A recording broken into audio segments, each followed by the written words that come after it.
Hi అండి. సింపుల్గా ఈజీగా ఫిష్ ఫ్రైని ఈజీగా ఎలా చేయాలన్నది ఈ వీడియోలో చూపించబోతున్నాను. సో లాస్ట్ వరకు స్కిప్ చేయకుండా చూడండి. అలాగే మీరు నా వీడియోస్ని చూస్తున్నట్టయితే నా ఛానల్ని సబ్స్క్రైబ్ చేసుకొని వీడియోని లైక్ చేసి షేర్ చేయండి. సో ఇప్పుడు లేట్ చేయకుండా మనం రెసిపీని అయితే స్టార్ట్ చేసేద్దాము. సో దీనికి కావాల్సిన ముందుగా మనం ప్రిపరేషన్ అయితే చేయాల్సి ఉంటుంది. అదేంటి అంటే కొన్ని మసాలాలను అయితే మనం రెడీ చేసుకొని పెట్టుకోవాలి. సో ఇప్పుడు ఆ ప్రాసెస్ని స్టార్ట్ చేద్దాం. ఇక్కడ ఒక ప్లేట్లో 1.5 స్పూన్ వరకు అల్లం వెల్లుల్లి పేస్ట్ని యాడ్ చేసుకున్నాను.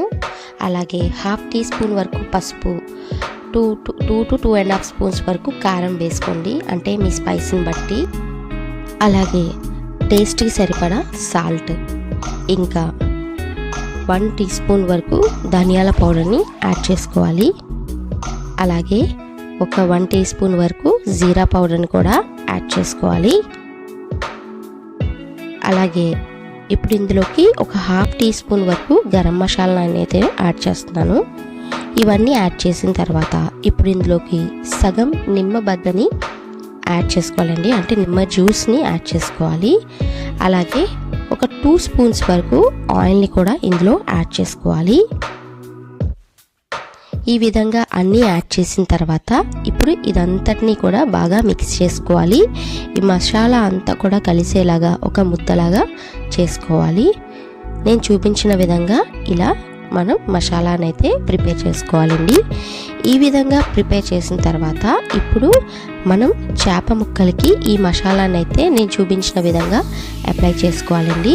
ఇలా రెండు వైపులా కూడాను ఈ మసాలా బాగా పట్టేలాగా మనం అప్లై చేసుకోవాలి. ఇదే విధంగా అన్ని చేప ముక్కలకి కూడాను మనం మసాలానైతే పట్టించి ఉంచుకోవాలి. దీన్ని మనం మసాలాలన్నీ పెట్టిన తర్వాత ఒక 1/2 అవర్ వరకు మ్యారినేట్ చేసి పెట్టుకుంటే కనుక ఆ మసాలా అంతా కూడాను ఆ చేపకు పట్టి మంచి టేస్ట్ అయితే వస్తుంది. సో మీకు టైం ఉంటే ఒక 1/2 అవర్ పెట్టండి, లేదు అంటే కనుక ఒక 10 నిమిషాలైనా మ్యారినేట్ చేసి పక్కన పెట్టుకోండి. ఇప్పుడు నెక్స్ట్ ప్రాసెస్ని చూద్దాము. ఇప్పుడు ఒక వెడల్పాటి కడాయి తీసుకోండి, లేదా గిన్నెని తీసుకొని ఇందులోకి ఒక 4 స్పూన్ల వరకు ఆయిల్ అయితే యాడ్ చేసుకోవాలి. ఆయిల్ కొద్దిగా హీట్ అయిన తర్వాత మ్యారినేట్ చేసి పెట్టుకున్న చేప ముక్కల్ని ఇందులో యాడ్ చేసుకోవాలి.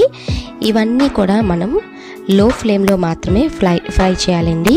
హై ఫ్లేమ్లో చేస్తే కనుక మనకి మసాలా అంతా కూడా ఆ ప్యాన్కి అంటుకుపోయి ఫిష్కి అయితే అంత టేస్ట్ రాదు. సో ఇది లో ఫ్లేమ్లోనే మనం కుక్ చేసుకోవాలి. ఒక 5 నిమిషాలు లో ఫ్లేమ్లో కుక్ చేసుకున్న తర్వాత ఇప్పుడు మనం దీన్ని రెండో వైపుకి తిప్పుకోవాలి. అలా అన్ని చేపల్ని కూడా ముక్కలు విరగకుండా మెల్లిగా తిప్పుకుంటూ ఫ్రై చేసుకోవాలండి.